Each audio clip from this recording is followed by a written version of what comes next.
bastard sons begat your cunting daughters, promiscuous mothers with your incestuous fathers, ingrate souls condemned for all eternity, obtained by immoral observance a domineering deity.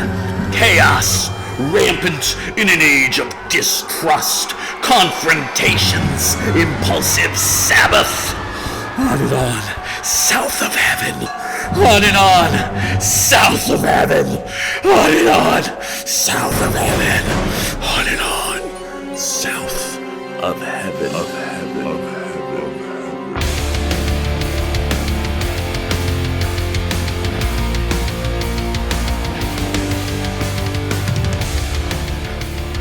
Jonathan Heathcliff McKeever, my darling friend, my beloved co-host. Now, please correct me if I'm wrong here, but I seem to vaguely recollect you're not especially enjoying the new metal that was the subject of our previous episode. Now, is that correct? I feel like that would be putting it mildly. You were kind of a grump during that episode. Weren't you kind of a grump? That music sucked ass. You're not a new metal guy. No. All right, well, I have great news for you, because today we're going to be returning to the old metal classic, if you will. On today's episode, we shall be coming back home to quite possibly the single best metal subject of all the metal subjects, goddamn motherfucking Slayer. Striper. Oh, okay. Sorry. I mean, Striper is also a really good subject, and I don't want anyone to think that that is not a great metal subject. We're going to get there. I feel like we've got to at some point. Okay. It wasn't on my original agenda as a metal historian, but the idea of a complete Striper deep dive has really become increasingly important to me over recent months. Good. But that said, John, in the case of Slayer, it's the return of a beloved old friend. Now, we haven't discussed Slayer here in many, many moons, but today we'll have the opportunity to catch up with our good pals and to look in on some of the crazy musical shenanigans which they got up to following the 1986 release of their iconic thrash masterpiece, Reign in Blood. That's right, Dollface. Today, you and I will be investigating Slayer's oeuvre from 1988 to 2001. You didn't seem comfortable with the dollface thing. You've got kind of a dollface. It felt really out of character. That alabaster complexion of yours is... Wow. It's like beautiful porcelain. Jesus Christ. But I digress. Now, this is going to be some of the best damn heavy metal music making of all time, and I hope, John, that you are as excited as I am. Would you say that you're as excited as I am? Eric, I've never been as excited about you about anything in my life, but I'm definitely a lot more optimistic than I was last time. All right, I will gladly take it. Now, do you remember a single, solitary, blessed thing about Slayer that we previously discussed on this here podcast? Not a fucking thing. All right, par for the course. Instead of wasting valuable time reviewing the story of Slayer thus far here and now, I'm simply going to suggest that listeners be sure to check out our awe-inspiring Season 3 episode, The Thrash Metal Masterpieces of the Big Four, 1986 through 87, by way of preparation. John, we can pause this recording now, and you can go back and listen to that entire episode, and then we'll continue. Does that sound good? Eric, as is well known, I've never listened to a single episode of this show, and I'm not about to start now. Alrighty then. So we continue. Who needs context anyway? It's fine. Not me. Look, we simply don't have the time today to be bragging about our past accomplishments. Great episode though that was. The future is now. We've got Slayer to discuss today, and we've got to get to getting. John, are you ready to just simply get to getting? Let's do it. Well, we're gonna. In just 1 second. God damn it. First, could you remind our beloved listeners of the things they can do which will make me super duper happy as the creative director of this here scrappy independent podcast? I see you've given yourself a new title. That's fun. Uh-huh. I thought you'd like that. Well, nothing makes Eric happier than when listeners show their support for this podcast in one of the following ways. 1. You can rate and or review us on the podcasting platform of your choice. 2. You can share our episodes with friends, family, and or on your social media compatriots, or maybe with your enemies. 3. You can sign up to our Patreon. Just $3 a month for access to exclusive Patreon content. And 4. You can reach out and say hi anytime via either email or social media. Great work, John. You, sir, are a world-class hype man. All right, people, it's time to stop fucking around, because this isn't just any episode. This is Slayer! John, do the thing. Do the thing. Chapter 1. The first controversial album. Slayer.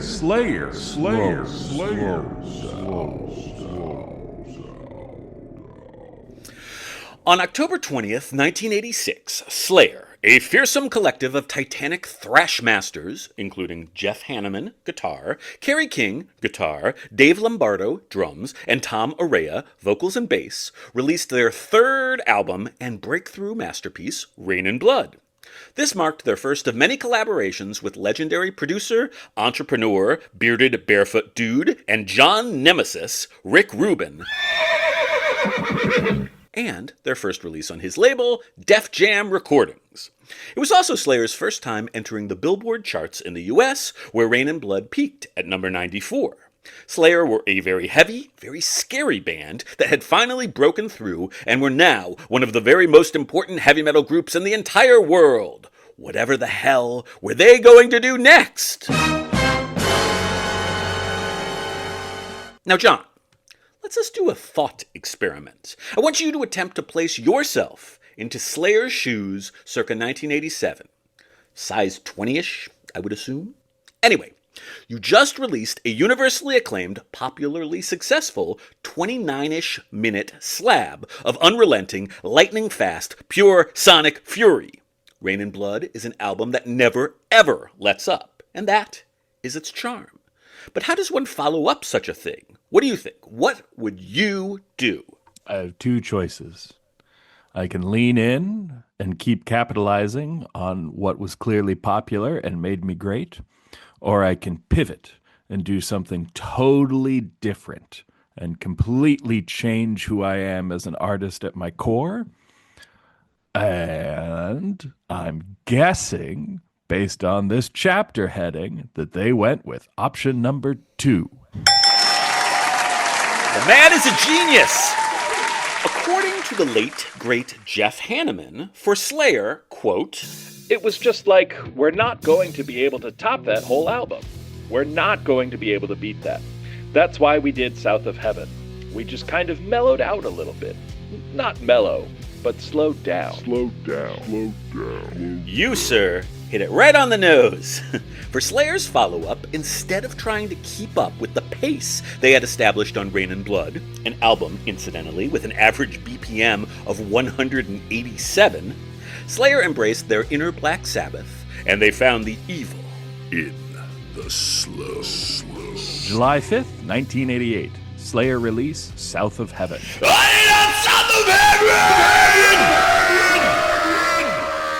John. South of Heaven! Slayer's doomy, experimental fourth album. This here was the sound of a band known for being somewhat musically monolithic, trying out some new tricks. It's as if AC/DC wrote a rap metal album, or if Motorhead went acoustic. Okay. Actually, it isn't nearly quite so dramatic as all of that. Slayer do more or less still sound like Slayer across the length of South of Heaven. That said, it is definitely an album that saw the band tinkering with their tried and true formula, and that's something for which I have great respect. John, how about you? Do you too have respect for Slayer not choosing to rest on their artistic laurels following the success of Rain and Blood? Sure. I don't know. I don't want to answer this question too generically, but it seems like sometimes when artists pivot, it goes really badly. This didn't seem awful. Okay.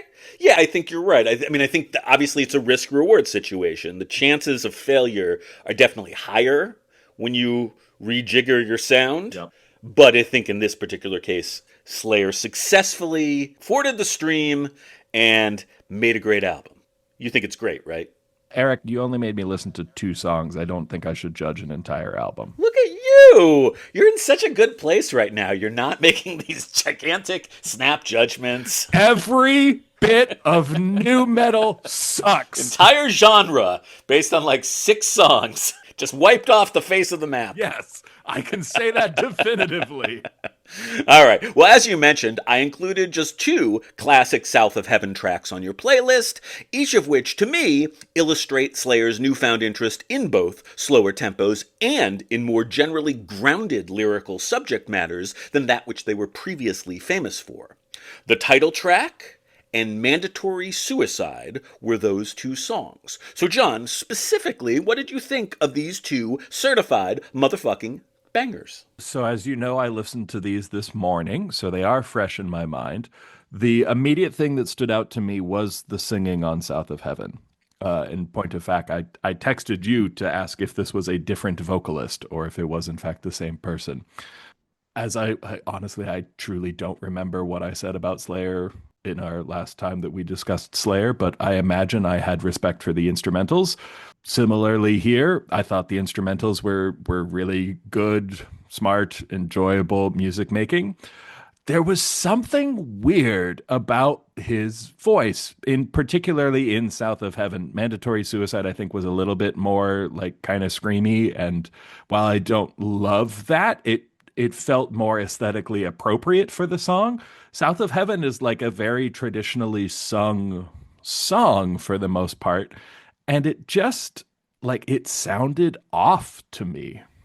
Yeah, I mean, as I responded to that text, one of the things that's controversial about this album is its tempo, but one of the other things that some Slayer fans take issue with is the fact that really, I think for the first time, we hear Tom Araya more conventionally singing from time to time on this album, and you know, like any sort of thrash, yelly, quasi-extreme singer, your mileage may vary when it comes to that person trying to conventionally sing. Obviously, that was not something that you found great pleasure in. But again, this is the band trying out new textures. But it wasn't even like it was necessarily bad singing, right? It was just like, it felt totally out of place next to the instrumentals that, yes, even though they are slower than previous Slayer instrumentals, are still very heavy, intense metal instrumentals. Like, it felt like 2 people on different aesthetics just kind of being mashed together. Yeah, I can get that. I mean, I like it. I like the fact that Tom tries to sort of give a diversity of vocal timbres on this album, but at the same time, I understand that there's a little bit of disparity between the thrash sound, even the slowed down doomy thrash sound, and those clean vocals. And you're kind of dumb and you didn't get it. That's fine. I'm here for you, buddy. Fuck you. Now, for the record, regarding subject matter, the song South of Heaven is about the decay of contemporary society and the evil that men and women do, while Mandatory Suicide is about war, and specifically about the experience of being a soldier and the chaos and horror of battle. So John, Slayer, a band famously noted for their tendency towards the satanic, the deeply macabre, they're sort of growing up before our very eyes on this album, which really does branch out quite considerably in terms of the subject matter therein. These are serious reflections on serious issues. How do you feel about them branching out in that way? That's fine. I don't care. Yeah. I mean, I thought you'd sort of approve. You tend not to be really into the Satan songs. Yeah, that's correct. But you weren't moved by the newfound seriousness of intent? I'll be honest, as someone who is confessedly a lyric person, I don't think I took in a single lyric of South of Heaven because I just spent the whole song like confused by what I was hearing. Ah, okay. Just with the vocal quality, and then Mandatory Suicide went back to the kind of screaming, and I just sort of tuned the lyrics out a little bit. I have this distinct image of you with a very furrowed brow, just staring off into the middle distance, trying to make sense of things. I don't know if that's right. I'm going to let you keep that image and not tell you what was actually happening. All right, fair enough. Now, I'm not a huge lyric guy, as we know, but I do really have a soft spot for songs about Satan. That's kind of my wheelhouse. Sure. But I like the topical lyrics. It's very much the sort of Metallica, Megadeth thing. It's very, very thrash. And when the riff is as insanely evil and memorable and profound as that which opens South of Heaven, I'm all in. I love it. Write about whatever the fuck you want. It's perfect. Love it. Anywho, the album South of Heaven, just generally speaking, is absolutely fantastic. While it is still, to this day, a bit controversial amongst some segment of Slayer fans, and famously not much loved by either Kerry King or Dave Lombardo, I love it. I think it's great. What the fuck do those dummies know anyway? What do Dave Lombardo or Kerry King know about Slayer, John? Nothing. That's the guitarist and the drummer for the record. Yeah. I was like 98% sure those were band members. Just clarifying. Yep. They have talked a bit of shit about this particular album. Kerry King is particularly famous for like dissing Slayer that he doesn't like. It's like his thing. I don't know. Yeah, that's fun. Yeah, it's fine. It's fine. Swell. I will, however, acknowledge the fact that South of Heaven starts a bit stronger than it ends. To my mind, every song on side A is great. Nominally deeper cuts like Silent Scream and Behind the Crooked Cross absolutely rule. But that said, side B does something that is not entirely uncommon on Slayer albums, wherein individual songs begin to blur together and none of the specific tracks really stand out from each other. I actually don't have a huge issue with that. It sounds like an insult, but to me, a Slayer album is a vibe more than it is a collection of individual songs. So I am perfectly happy to make a stank face and headbang along to read between the lines or cleanse the soul or whatever, even if telling one of those from the next isn't always super easy. It's all Slayer, and that is seldom less than awesome. However, one significant standout on side B was Slayer's take on John's favorite classic HM101 band, Judas Priest, via an excellent cover of the song Dissident Aggressor. John, for the sake of time, I did not include that on your playlist, but you got to admit it's very nice to have Slayer paying tribute to the old masters, right? Sure. You love Judas Priest. Yes. You love Slayer. Sure. Ooh, this is good. You love life. God. Jesus. No. Kittens. You love kittens? Kittens are fine. Yeah, kittens are good. All right, kittens. You love kittens and Slayer. Perfect. Dissident Aggressor is one of my favorite Judas Priest tracks, and I really like Slayer's take, wherein they use guitar squeals in place of Rob Halford's epic vocal shrieks. Tom Araya obviously has some vocal limitations. He is no Rob Halford, but they use the guitars to replace those things very effectively. I like it a lot, John. I like this whole fucking album a lot. Slayer, dude. Slayer. These guys kind of rule, right? Sure. Are you going to ask me that at the end of every portion? I'm going to ask you that a lot today. I'm expecting a lot of positive affirmation. Okay. Let's keep going. Middling affirmation, I guess. All right. Well, for our first Slaytanic listening break, I thought I'd go with the proverbial HM101 Choose Your Own Adventures. For the newbies out there, if you don't know Slayer backwards and forwards, I am suggesting Slayer 101 in the form of the song South of Heaven. That is the first link I have provided in the show notes. However, if you're a more experienced metalhead who maybe hasn't looked in on this album in a while and want a reminder of how awesome some of the other tunes are, I am suggesting one of my personal faves, Behind the Crooked Cross. Now, this is a song about how Nazis are super dumb. John, we love songs that diss Nazis, right? Yeah, we fucking hate Nazis. Yeah, fuck them. Now, either way, listener, you just can't go wrong. Pause the podcast, click one or both of the links, and be transported to a hallowed land of Slaytanic perfection. Perfection.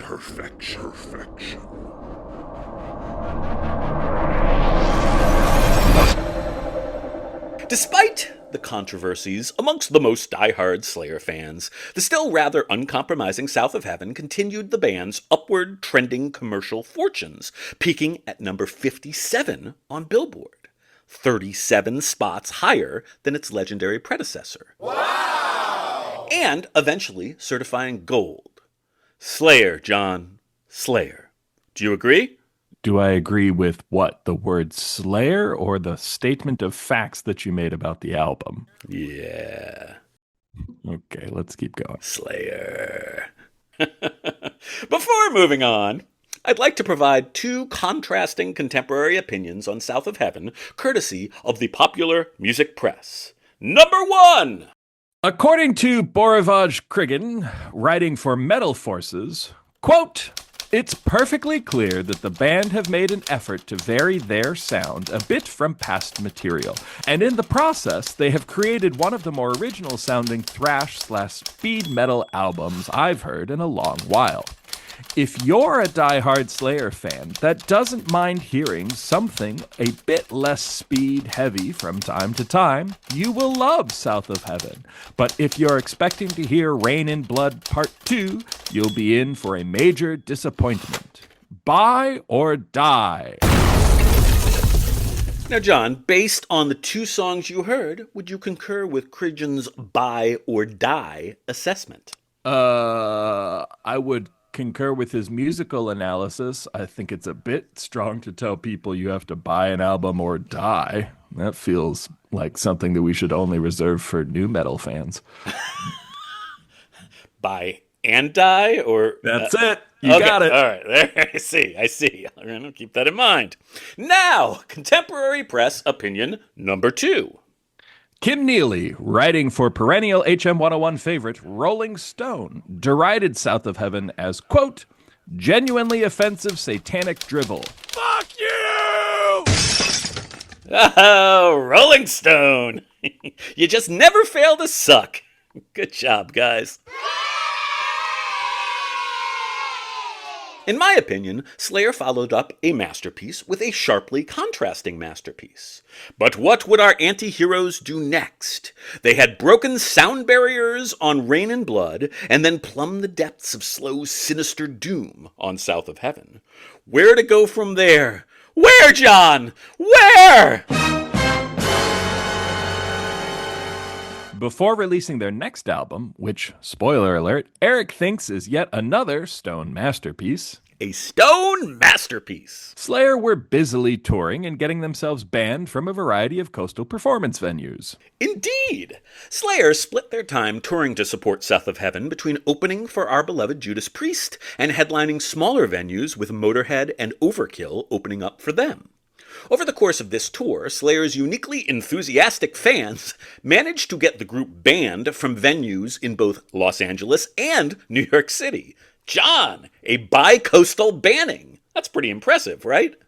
I mean, it kind of sucks for them that it's the fans that result in them getting banned. Maybe don't be shitheads, people.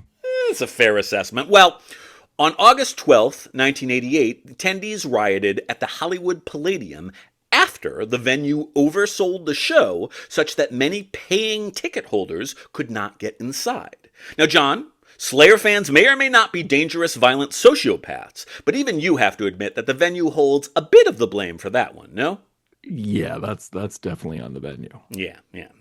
And just 2.5 weeks later, at NYC's Felt Forum, overly enthusiastic fans, for no particularly good reason this time, managed to do thousands of dollars of internal damage to the venue. Now, John, this begs a very important question, which is, would you like to attend a Slayer show with me at some point? Well, I mean, I assume all the Slayer fans now are sort of like...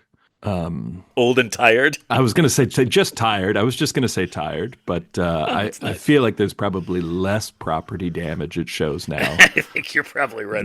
Hard to break things when you're looking for a chair. I mean, for the record, by the time I saw them back in 1999 in Cleveland, Ohio, nobody was breaking anything that I saw. And that was a hell of a show. Meshuggah opened, John. Meshuggah! Anywho, back to the matter at hand. October 9th, 1990, Slayer released their 5th album, Seasons in the Abyss.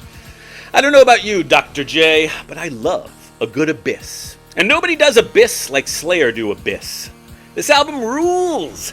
Slayer's solution to the problem of what to do after first going super duper fast and then pivoting and going rather slow and doomy was synthesis. Seasons in the Abyss brings all the sonic experimentation of both of its precursors together into one terrifyingly awesome package. John, in an effort to illustrate this, I included each of that album's phenomenal bookends on your playlist. The opener, War Ensemble, and the closing title track. Both of these songs make me very, very happy. How, may I ask, did they sit with you? Yeah, this felt like kind of what I was expecting to hear. Again, instrumentals that I thought were really good, had some clever moments, clearly very great playing, some well-balanced sound, nice things going on, and then vocals that I didn't particularly care for. All right, so sort of the conventional John extreme metal that isn't utterly horrible Yep. response. Yep. Okay, I'll take it. After last time, I'll take anything short of a punch in the face. All good. Slayer actually made their first MTV videos for each of the tracks that I provided for you, and well, I was already passingly familiar with the band by 1990. I have to admit that it was the video for War Ensemble, which was a period Headbangers Ball staple, that really put them seriously onto my own radar as a band worthy of further investigation way back in 1990. And in just a moment, our beloved listeners will get the chance to experience that very video via an official video break. But first, John, could you share a few interesting facts about Seasons in the Abyss? Oh, Eric, I'd love to. Notably, this would be the band's final album to feature founding drummer Dave Lombardo until 2006. A little bit of context here. Lombardo had actually already left Slayer once before, right in the midst of their 1986 Rain and Blood tour, over money issues. While he was temporarily replaced so that the band could finish that tour, they did manage to convince him to return in 1987. But he left again in 1992, primarily because his first child was being born and he did not want to leave his family and go out on tour. I totally get that. And while Slayer sans Lombardo were never quite the same, we still love the guy. An incredible fucking drummer. Now, John, you pointed out the quality of the instrumental playing throughout, but did you happen to notice how absolutely extraordinary Dave Lombardo's drumming is on both South of Heaven and Seasons in the Abyss? I mean, there were definitely drums on those songs for sure. I think one of the things that's particularly of note when it comes to South of Heaven, the slower album, is how virtuosic and rich the drum lines going underneath that slow, doomy music is. It's really something that carries a lot of the songs on that album. And of course, in just terms of pure thrash metal driving propulsive excess, you can't really get better than the faster tracks on either album, particularly Seasons in the Abyss. He's a great fucking drummer, John. You're useless, and I hate you, but with love. Aww. Now, do you perhaps have a fun fact that you could share with us regarding Seasons in the Abyss? I do indeed. At a still relatively breezy 42 minutes and 27 seconds, Seasons in the Abyss is Slayer's longest studio album. I love that so much. By way of comparison, Rain and Blood, famously, is just 28 minutes and 55 seconds long. South of Heaven weighed in at a lean, mean 36 minutes and 54 seconds. As Shakespeare once noted, brevity is the soul of wit. Now, John, would you agree that Slayer are, therefore, the soul of wit? Or are you going to stand here and disagree with William fucking Shakespeare? Just trying to figure out a way to answer this question while insulting your prose. I'm not getting there fast enough. I'm sorry. I apologize to the fans for not being better. You're letting people down, John. I am. How long is the average HM101 episode? An hour. Hour and 5 minutes, maybe. A little over an hour, probably. Perhaps we should just reflect on that. Ooh, that one kind of hit me where it hurts, actually. Whew. Now, speaking of both souls of wit and Shakespearean figures, we've hardly yet discussed Rick Rubin today. Fuck. Rubin produced both South of Heaven and Seasons in the Abyss, the latter alongside co-producer Andy Wallace and the band themselves. Now, John, if I recall correctly, you are a massive Rick Rubin fan, right? I hate this guy so much. Just everything about this guy makes me angry. Did he produce some great music? Sure. Do I think he deserves to be punched in the face? Absolutely. He would probably benefit from a good punch in the nose. It's fair. For the record, as much as I dislike a lot of late period Rubin production work, I think he's definitely become a hack. He was firing on all cylinders at this point in his career, and I do think he helped Slayer to hone their sound and to get themselves to that next level. Regardless, let's stop with all the chitter-chatter and let the people watch the fucking video. Herein we shall see Slayer at their Slayerist, absolutely killing it on the utter banger that is War Ensemble. Listener, pause the podcast, click the link, and be ready for your ears and quite possibly your eyes to begin to hemorrhage as the direct result of this pure, undistilled power. The power of Slayer!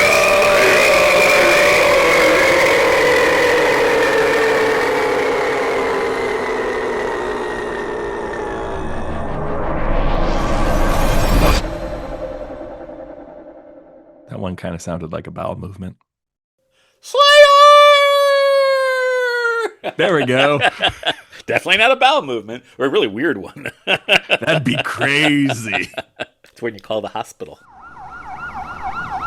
Notorious frenemy of the show, Rolling Stone critic J.D. Considine, wrote the following about War Ensemble. Quote, "It's not a pretty song by any means. An Aro blitzkrieg whose chorus climaxes with the lines, 'The final swing is not a drill, it's how many people I can kill.' It is filled with brutal images and blaring guitars, all propelled at the breathless pace of thrash metal." I'm not entirely sure whether Considine liked it or not, but I think that's some reasonably reasonable descriptive writing, no? Sure, it feels like a kind of factual statement as opposed to a review. Well, Considine went on to note of the song that it, quote, "So accurately sums up the controlled panic of combat that the army itself has been using Slayer songs to psych its troops for military maneuvers in the Saudi desert." John, Slayer being used to inspire the good folks in our armed services. Surely we appreciate the valuable societal contribution provided by the band in their work, right?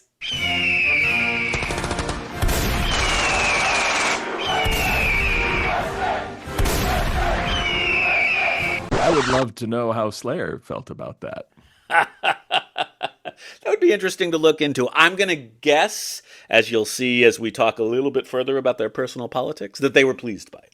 Okay. USA. USA. Ooh, All right. ooh, no. Back to Seasons in the Oh, Abyss. no.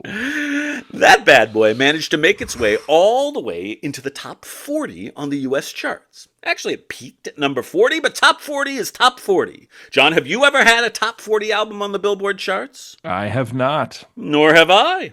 Seasons in the Abyss certified gold, and at last count is coming dangerously close to 1 million copies sold worldwide.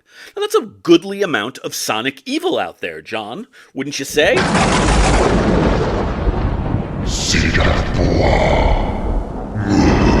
Sure.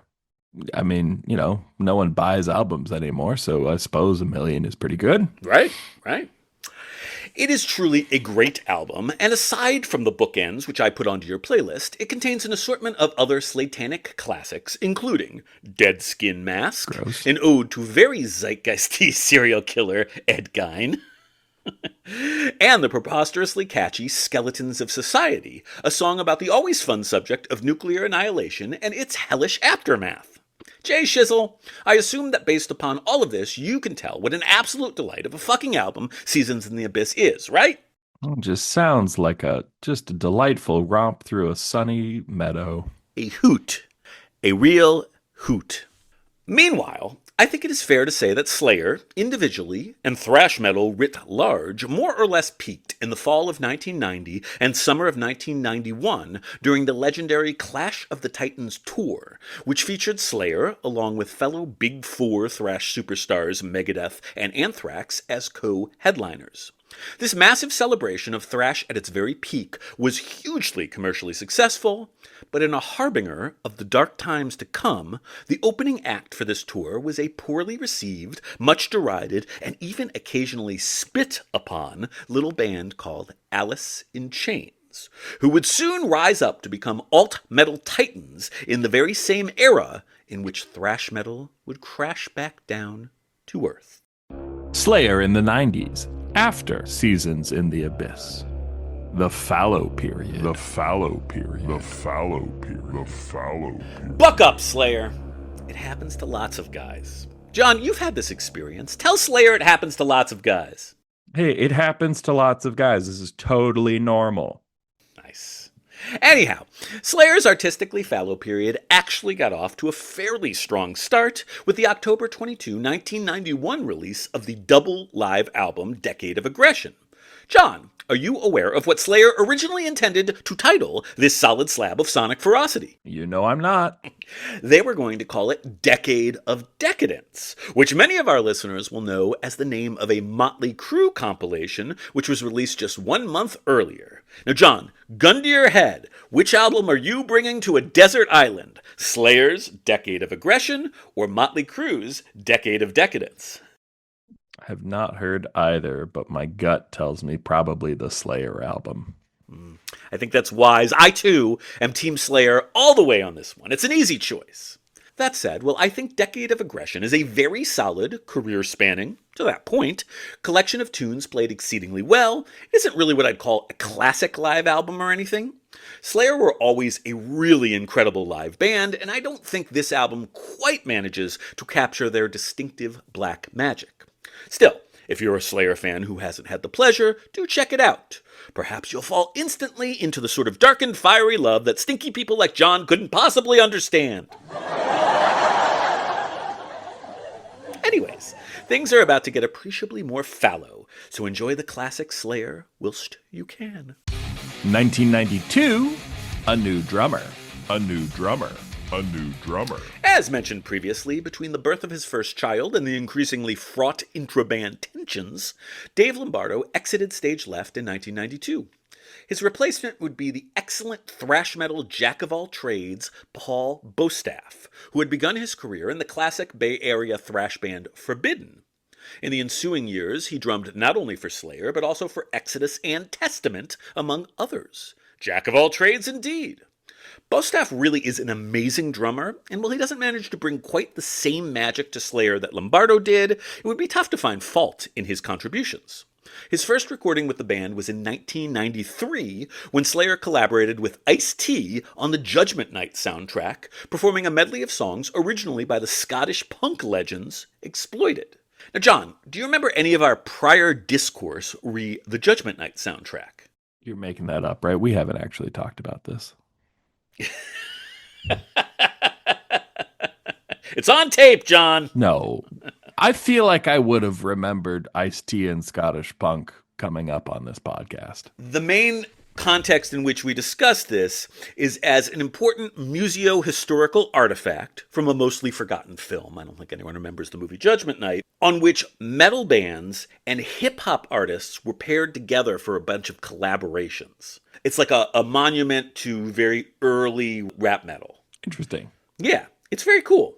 It's very cool. And Disorder, as performed by Slayer and Ice-T, is awesome. It's great. If you've never previously had the opportunity to hear Tom Araya tightly yell/harmonize with Ice-T, I strongly suggest giving it a listen. September 27th, 1994. Slayer release, Divine Intervention. Ah, Divine Intervention. An album which dared to ask the question, what would Slayer sound like if they still sounded like Slayer, but were really fucking boring? John, you have a keen mind. What do you think that would sound like? Bad. It sounds boring! Oh. I would draw listeners' attention to a parallel in the career of another icon of heavy music, AC/DC, who in the latter part of the 1980s definitely continued to sound like AC/DC, just fucking boring. This, I think, is the cost of artistic stagnation.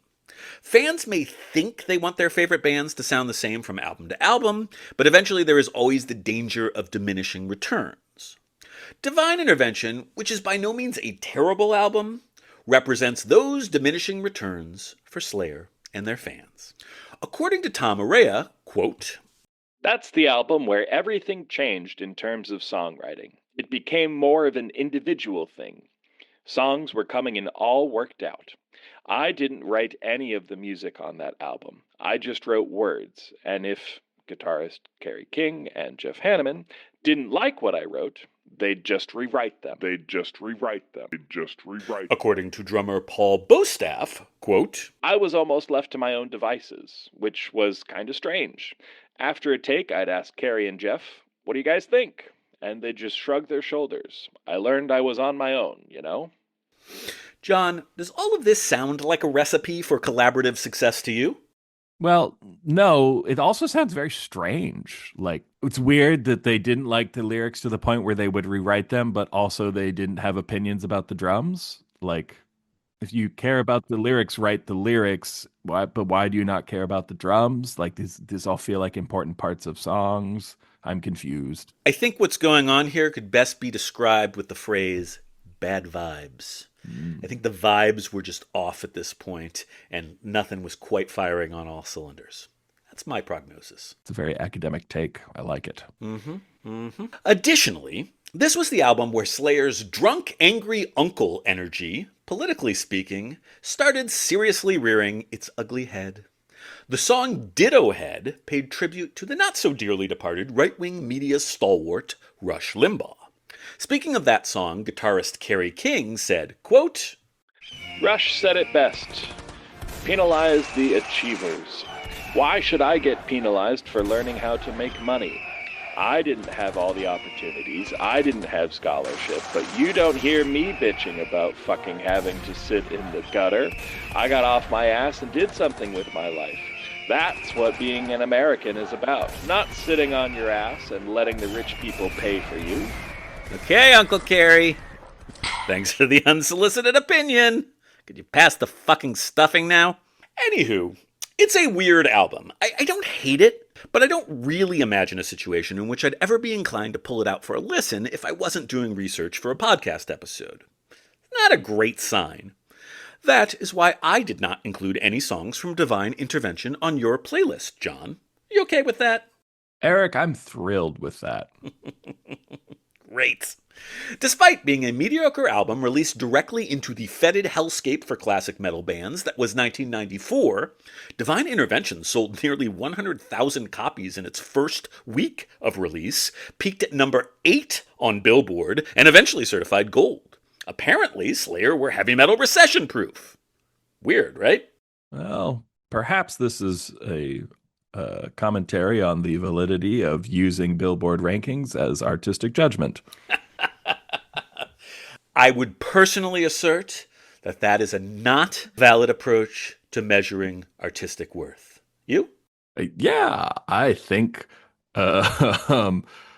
judging merits based on capital success is probably not good for art. Indeed. Indeed. I would say that the reason for Slayer's success in this period is quite possibly because there are so many Slayer fans who love Slayer so fucking much that they would buy or do pretty much anything for the band. Which leads me to one final fun-filled segment, Divine Intervention, prior to moving things along. A segment, praised be, wherein John looks at a picture and describes it to us. John, I would like you to take a look at the following image, which is found inside of the cover of Divine Intervention, and to describe it for our listeners. Oh boy. Okay. So, on the left, running from bottom to top in all caps, very, very plain font, we have Divine Intervention. But the primary content of the image is 2 arms with Slayer cut into them, messily bleeding with blood dripping on something. Is that a tub? Are they holding their arms over a tub? Maybe they're holding their arms, or maybe it's a sink. It's like an industrial sink, probably. I think it's a sink. That's what it looks like to me. But it's definitely bleeding onto said object. Yeah. It's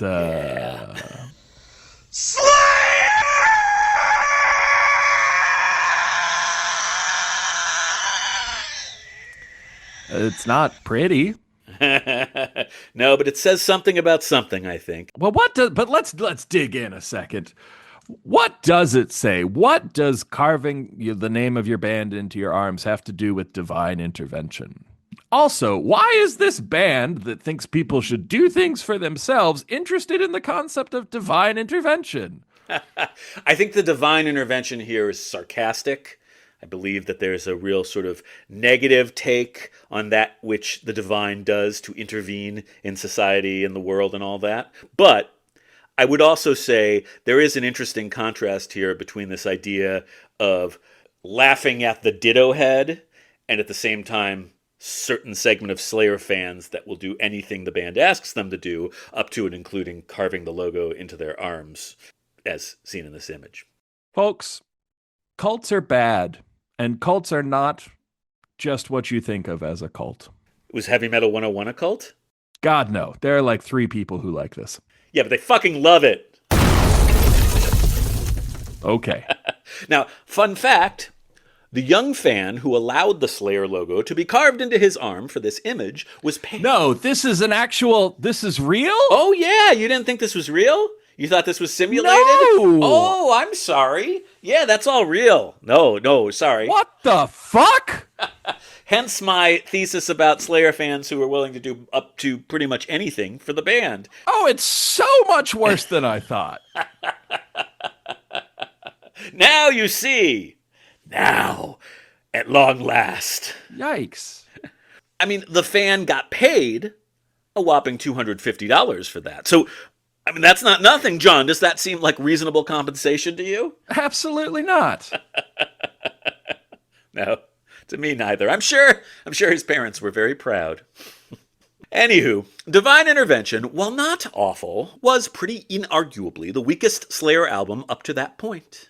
Alas, it would not be their weakest release over the course of the 1990s. May 28th, 1996, Slayer release Undisputed Attitude. Undisputed Attitude, for those who, like John, do not know their Slayerology backwards and forwards, was Slayer's covers album. Mostly.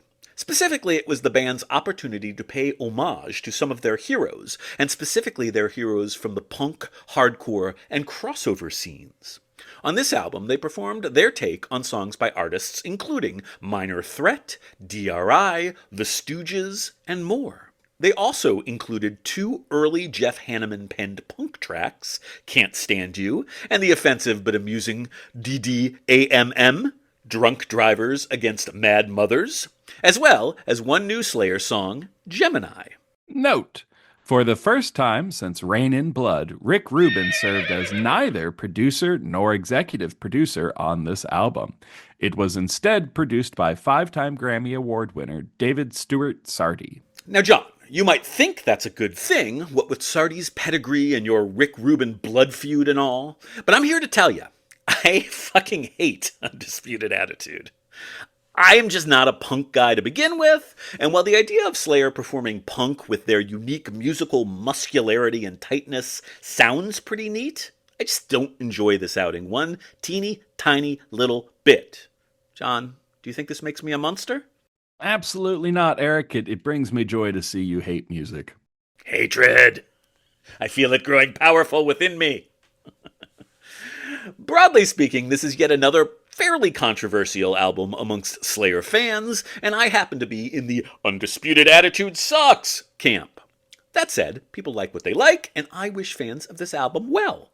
But I am ready to move the fuck on and talk about 2 Slayer albums which I absolutely love before we get out of here. John, it's the return of an optimistic and happy Eric. Won't that be fun for everybody? This was an all too short trip into a negative space for you. Let's go! In defense of Diabolus in Musica, Slayer's most hated album. Bazinga! This segment's title is actually taken from an essay written for Revolver magazine by Mike Hill, a fellow metal podcast host and member of the excellent Brooklyn-based band Tombs.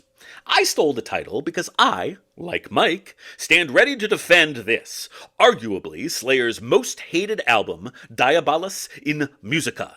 John, are you ready for me to defend Slayer's most hated album? As long as you don't ask me to, it's your show, buddy. All right.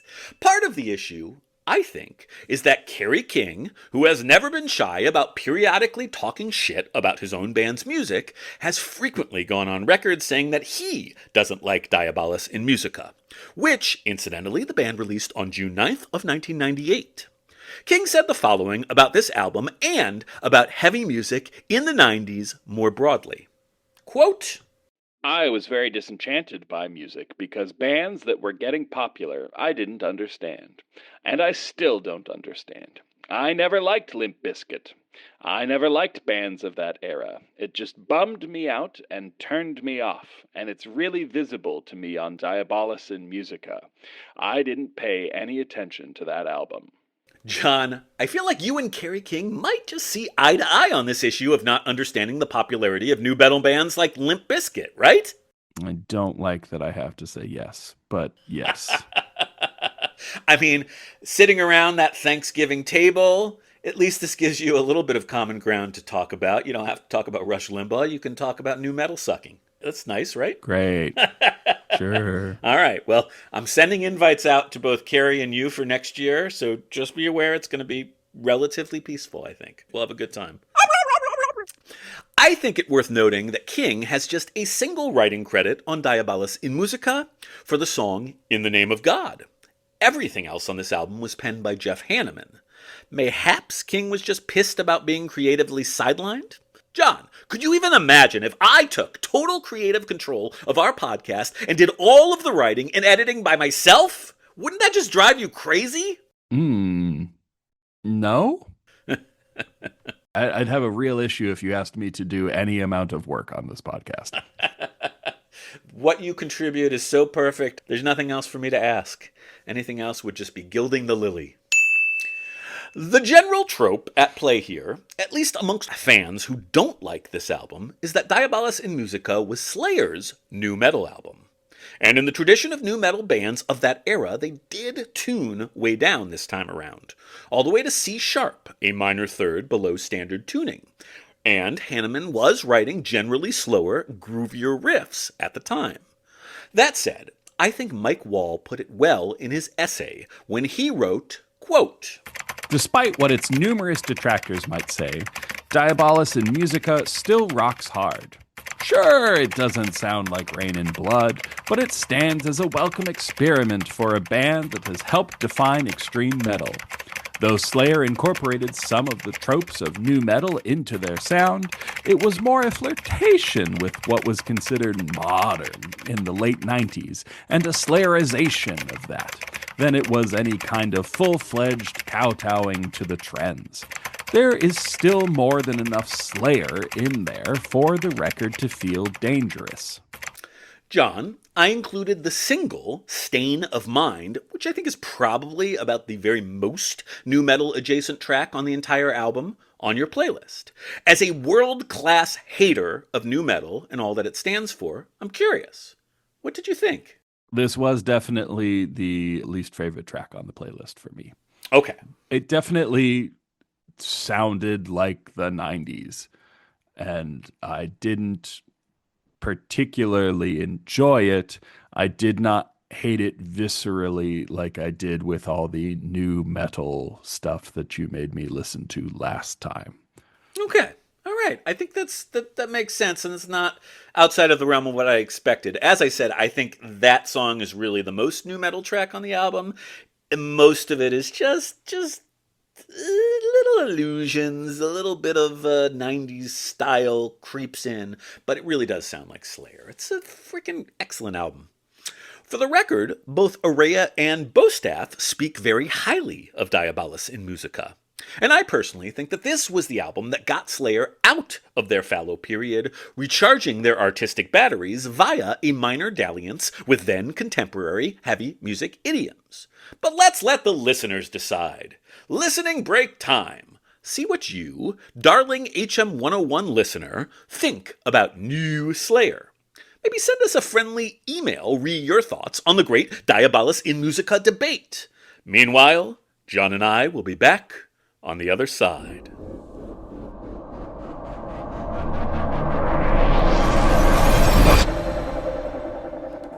I will note that regardless of it being neither a fan nor critical favorite, Diabolus in Musica did manage to hit number 31 on the Billboard charts. And that ain't nothing. And one last note before our grandiose finale. John, the title of this album is Diabolus in Musica, which is both genuinely sinister and also charmingly nerdy. Basically, the title of this album is me in a nutshell. Anyway, what can you tell our listeners about the historic background of this famous musical phrase/concept? You're not sinister. I'm genuinely sinister. What part of you is sinister? You are just the happiest little man. Bounce around listening to stupid music. I'm a font of rage. Family. You cuddle with your dogs. I'm hatred personified. You just have nothing. I am the to do darkness. with the word sinister. Look at you're so happy. The darkness. You're so happy. But I am charmingly nerdy. That's true. I'll give you that. All right. So anyway, this is the tritone. Mm-hmm. It's an interval, a semistone flat from a perfect fifth. It sounds crunchy. Long time ago, people thought it was satanic, so it was banned from music in the church. It's dumb. Is this the same sort of fun-filled enthusiasm you present to your students in your daily This lectures? is exactly how I lecture. Yeah. Right, good. Well, let me present this information in my own charmingly nerdy fashion. Diabolus in Musica, which is Latin for the devil in music, is generally associated, as John said, with the tritone, which is also known as the interval of either a diminished fifth or augmented fourth, depending on the context. AKA, this is that evil-sounding sonority that made Black Sabbath's eponymous heavy metal anthem, as well as countless metal riffs that would follow, sound so fucking awesome and evil. Now, the term might have originated back in the Middle Ages, though most of the earliest known usages date from the 18th century. A lot of music theory teachers, myself included, like to weave tall tales about composers in the Middle Ages being excommunicated or even executed for musically employing this interval back in those dark days. Though these are most certainly just scary stories passed on over generations to help to make these sounds and concepts more memorable and engaging for our students. Or are they? Are they? I mean, who cares? Ladies and gentlemen, John McKeever. Who gives a shit about what they did in the Middle Ages? I just don't care. Oh my God. If you'd like to rate your professor, please go to ratemyprofessor.com. I think that's a sentiment that most of our students would agree with. Who gives a shit?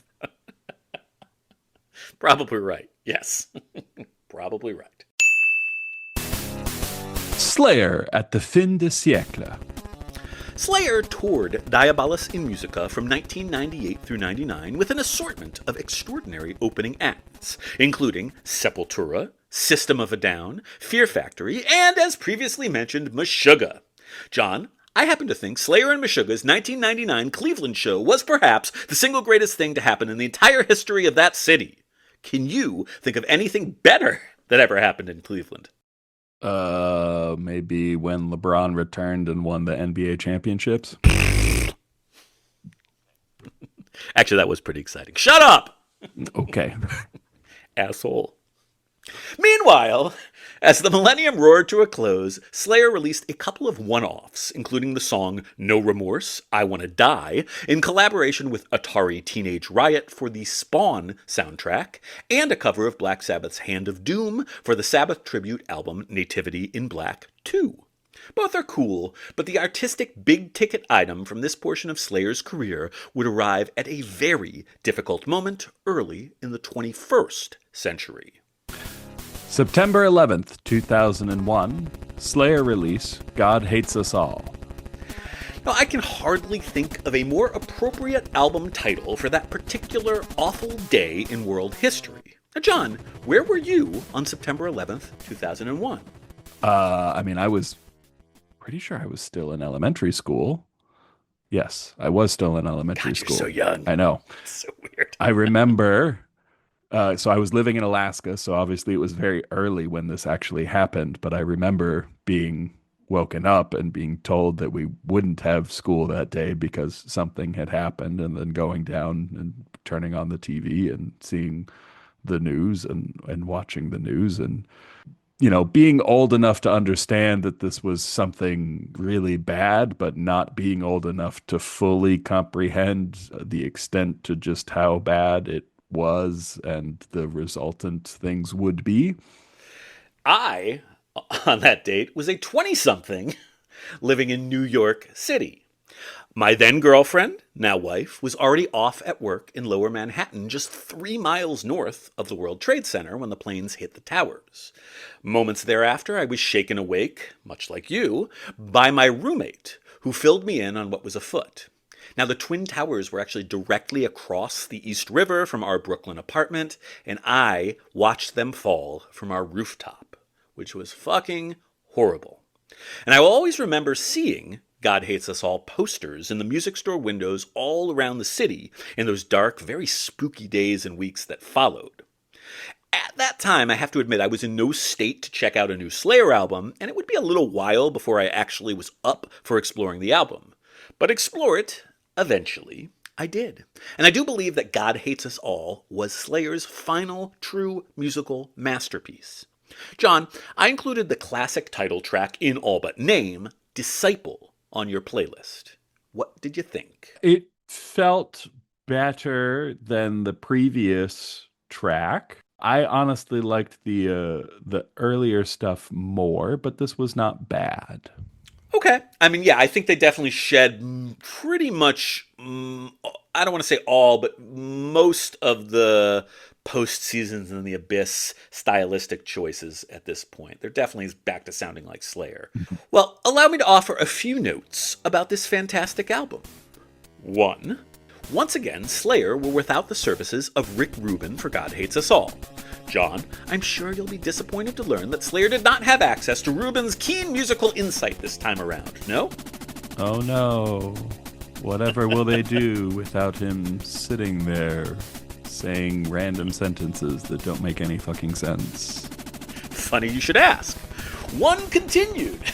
Rubin did once again secure himself an executive producer credit here, which means nothing, but the album was actually produced by Matt Hyde, who had worked on, among other things, No Doubt's Tragic Kingdom album. John, I assume you can hear the clear sonic links between No Doubt and Slayer found on this album and track, right? I'm gonna be honest, I'm not making that aural connection. It's good. I set up a trap, and you didn't walk into it. Your musicological keen ear is everything it was told to be. Proud of you, buddy. Thank you. 2. The song Disciple netted Slayer their very first Grammy nomination. 3. God Hates Us All exists with 2 different album covers, a naughty one and a not-so-naughty one. This fact allows us the chance to have one last shot at everyone's favorite HM 101 segment, John Looks at Shit and Describes It on a Podcast. Huzzah! John, could you describe first the original album cover and then the version specifically designed to be less offensive to discerning retail consumers? Okay, so cover number 1. Once again, On the left, running from bottom to top, we have the album title, God Hates Us All, in a vaguely old-timey kind of literary script. The main context of the image appears to be, is that a Bible? It sure is, John. Yeah, it's a Bible. So it's hard to tell if the cross is inverted or if just like weirdly centered. I think it's a standard cross. I think this is an actual Okay. Bible that we're looking at. Yeah. Okay. So it's a Bible, and then on the Bible, in what appears to be blood, is the band name, Slayer, and then there's just a lot more blood elsewhere on the Bible. Yeah, so it's a bloody Slayer-covered Bible, and it's worth noting it's kind of an old-timey, leather-bound looking Bible. It's, got that classic look. Sure. Yeah. You could see where some somewhat obnoxious segment of the population are Walmart shoppers, for instance. I shop at Walmart sometimes, it's fine. But certain segment of that population might not be into this cover. They might be offended by it. Sure. Yeah. All right, cover number 2. Cover number 2. Just terrible. So lame. at the top, Slayer in all caps in what looks like Times New Roman. At the bottom, God Hates Us All, also in all caps, pretty sure Times New Roman. And then the core center of the image is 4 crosses. So you have a cross, and then I don't know how to describe this. Like all the bottoms meet, so they're like, it's like a North, south, east, and west, kind of. yeah, it's like the cardinal directions, but crosses. Yeah. It's very boring.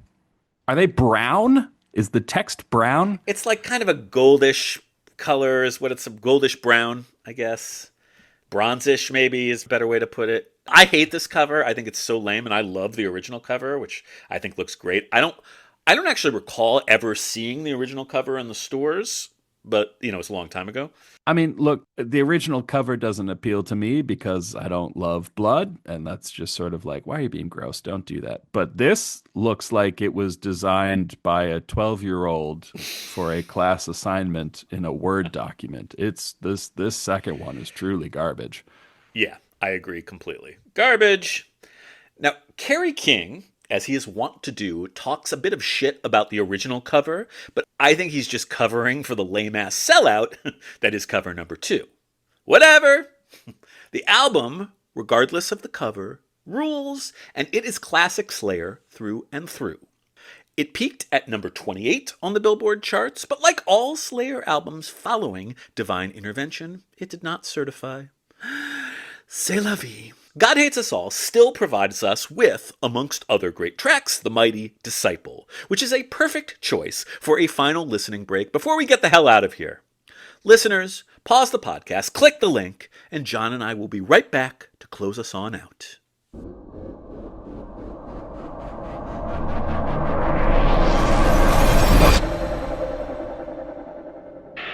Drowned since the dawn of time, compelled to live your sheltered lives. Not once has anyone ever seen such a rise in pure hypocrisy. I'll instigate. I'll free your mind. I'll show you what I've known all this time. God hates us all. God hates us all. You know it's true. God hates this place. You know it's true. He hates this race.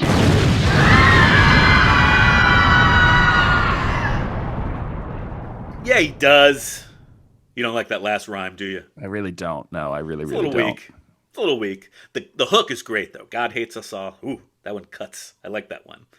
I've been on this earth for very close to 50 years now, and I certainly think that if God exists and he/she likes us, then he/she has a really funny way of showing it. So you tell him, Slayer, even with your stupid line about race. You tell him but good. John, we are now officially finished up with Slayer, 1988 through 2001. Was that a fun, wild ride, or what? I mean, it's a little sad to just watch the slow and steady decline of once competent musicians, but it's fine. It's fine. Isn't that what all of us have to look forward to in our lives? Time comes for us all. It happens to everyone. Death is inevitable. Well, I had a wonderful time, John. God. There are few artists in all of music history that afford me more pure, delirious joy than Slayer. And I had a hell of a good time researching, writing, and recording this episode. And John, you didn't hate it. That's true. Yay! Slayer!